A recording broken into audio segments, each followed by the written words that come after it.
हम में से अधिकतर लोग ये जानते हैं कि दिवाली क्यों मनाई जाती है, लेकिन बहुत कम लोग ऐसे हैं जो ये जानते होंगे कि वास्तव में दीपावली पर्व की शुरुआत गायों की पूजा से शुरू होती है। वसुबारस गोवत्स द्वादशी का दिन पूरी तरह से सिर्फ गायों की पूजा करने के लिए समर्पित है। ये दिवाली के पहले दिन को समर्पित होता है। फिर इसके बाद धनतेरस, नरक चौदस और फिर दीपावली का पर्व मनाकर गोवर्धन पूजा और भाई दूज के साथ ही दीपावली के पर्व की समाप्ति हो जाती है। हिंदू पंचांग के अनुसार कार्तिक मास के कृष्ण पक्ष की 12वीं तिथि यानी कि द्वादशी तिथि गोवत्स द्वादशी या फिर वसुबारस के नाम से जानी जाती है और इस साल 21 अक्टूबर शुक्रवार के दिन वसुबारस का त्योहार मनाया जाएगा। इस साथ ही इस दिन वैष्णव एकादशी भी है। गोवत्स द्वादशी को बछबारस या बछिया बारस के नाम से भी जाना जाता है। क्षेत्रों में इसका नाम अलग अलग हो सकता है, लेकिन त्योहार से जुड़ी हुई मान्यताएं और संस्कार हर क्षेत्र में लगभग एक जैसे ही देखने को मिलते हैं। हमारे सनातन धर्म में गायों को बहुत पवित्र माना जाता है और माँ के रूप में हम उनकी पूजा भी करते हैं। इसलिए इस दिन को बहुत सारी जगह पर वसुबारस, गोवत्स द्वादशी या नंदिनी व्रत के रूप में भी जाना जाता है। हालांकि ये त्योहार सबसे ज़्यादा प्रमुख रूप से अगर बात करें तो महाराष्ट्र राज्य में मनाया जाता है, जहाँ पर गायों और बछड़ों की भी पूजा की जाती है। इस त्योहार की उत्पत्ति समुद्र मंथन की एक पौराणिक कथा से जुड़ी है। एक बार जब देवता और दानव समुद्र मंथन करके अमृत खोजने में लगे हुए थे, तो इस प्रक्रिया के दौरान 7 महान देवताओं के माध्यम से उपहार के रूप में दिव्य कामधेनु गाय भी प्राप्त हुई। कामधेनु गाय को मातृत्व, उर्वरता, देवत्व और जीविका के आशीर्वाद से भी जोड़ा जाता है। यह दिव्य पशु भगवान कृष्ण और भगवान विष्णु के अवतार से भी जुड़ा हुआ है।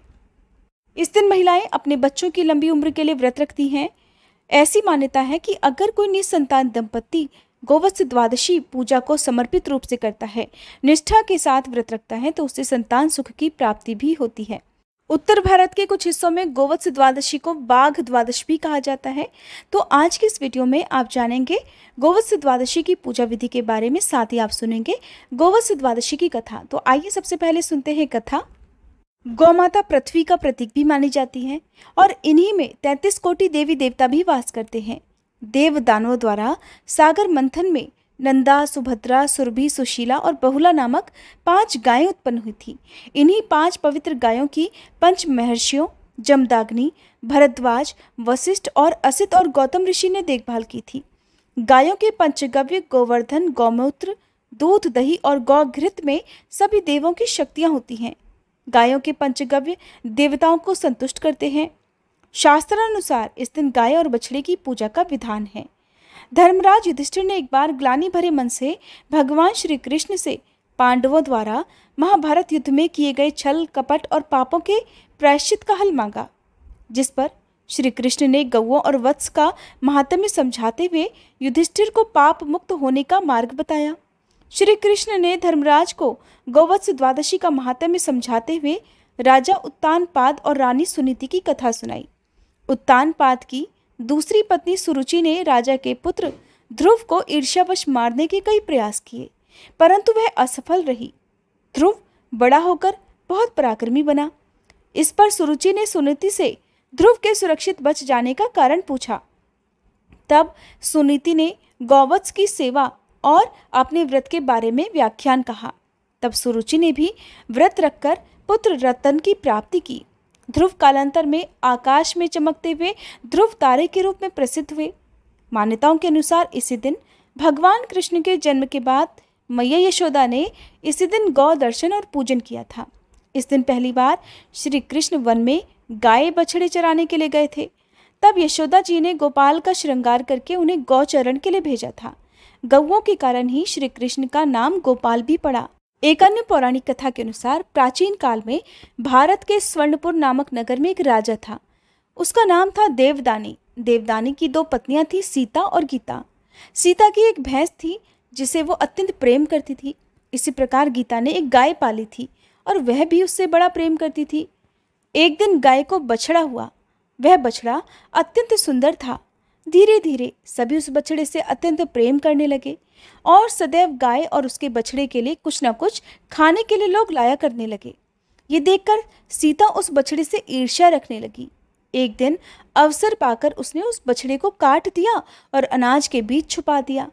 इससे उसे गौ हत्या का पाप लग गया।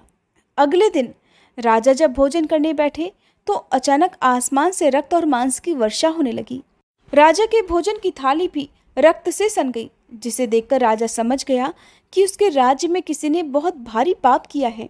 तभी एक आकाशवाणी हुई कि हे राजन, तेरी पत्नी ने एक बछड़े की हत्या की है, इसी कारण तेरे राज्य में ये संकट आया है। अगर समय पर इसका पश्चाताप नहीं किया गया तो तुम्हारा सारा राज्य नष्ट हो जाएगा। जब राजा ने अपनी पत्नी से पूछा तो उसकी रानी सीता ने अपना दोष स्वीकार कर लिया और उसे अपने किए पर बहुत पश्चाताप हुआ। फिर राजा ने राज पुरोहित को बुलवाकर इसका उपाय पूछा। तब पुरोहित ने बताया कि गोवत्स द्वादशी के दिन व्रत रखकर इसका पश्चाताप किया जा सकता है। अगले दिन गोवत्स द्वादशी थी। राज्य में रानी सहित सभी लोगों ने व्रत किया और गौ माता का पूजन किया। इस व्रत के पुण्य प्रभाव से वह बछड़ा पुनर्जीवित हो गया और अनाज के ढेर से निकल आया, जिससे रानी पर लगा हुआ गौ हत्या का पाप भी धुल गया। हर साल कार्तिक मास के कृष्ण पक्ष की द्वादशी को गोवत्स द्वादशी के रूप में हम मनाते हैं। इस दिन बछड़ों और गायों की पूजा करनी चाहिए। अगर घर में गाय नहीं है या बछड़ा नहीं है तो आसपास ही किसी गाय की पूजा करनी चाहिए। अगर आसपास भी गौ माता या बछड़ा ना मिले तो ऐसे में आप मिट्टी से ही घर पर गाय और बछड़ा बनाकर उनकी पूजा कर सकते हैं। इस दिन गाय के दूध से बनी हुई किसी भी वस्तु का सेवन नहीं करना चाहिए। यह व्रत पुत्र की रक्षा और पुत्र की प्राप्ति की मनोकामना भी पूर्ण करने के लिए रखा जाता है। गायों और बछड़ों को या फिर उनकी मूर्तियों को इस दिन कुमकुम और हल्दी से सजाया जाता है। उससे पहले उन्हें स्नान कराया जाता है। शाम के समय उनकी आरती की जाती है। आज के दिन गौओं को चना और अंकुरित मूंग जैसे विभिन्न प्रसाद दिए जाते हैं। प्रसाद को पृथ्वी पर नंदिनी का प्रतीक माना जाता है। आज के दिन जो भी भक्त कान्हा जी की पूजा करते हैं उन्हें गौओं की और बछड़ों की पूजा अवश्य करनी चाहिए। पद्म पुराण के अनुसार गाय के मुख में चारों वेदों का निवास होता है। उनके सींगों में भगवान शंकर और भगवान विष्णु सदा विराजमान रहते हैं।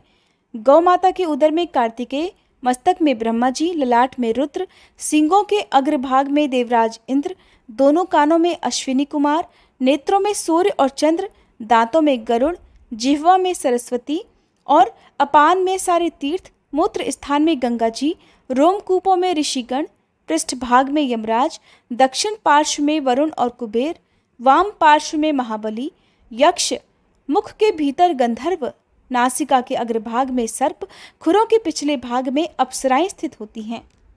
इस दिन सुबह जल्दी उठकर स्नान आदि से निवृत्त होकर साफ स्वच्छ वस्त्र धारण करने चाहिए। फिर दूध देने वाली गाय को बछड़े सहित स्नान कराकर उन्हें नए वस्त्र आदि अर्पित करते हुए माथे पर तिलक लगाकर गले में फूलों की माला डाली जाती है।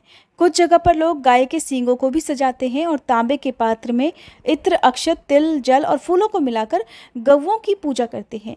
गौ माता के पैरों में लगी मिट्टी से अपने माथे पर इस दिन तिलक लगाना चाहिए।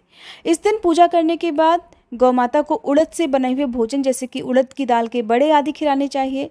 अंकुरित अनाज खिलाए जाते हैं। फिर व्रत की कथा पढ़ी और सुनी जाती है। उसके बाद धूप दीप जलाकर गौ माता की और बछड़े की आरती उतारी जाती है।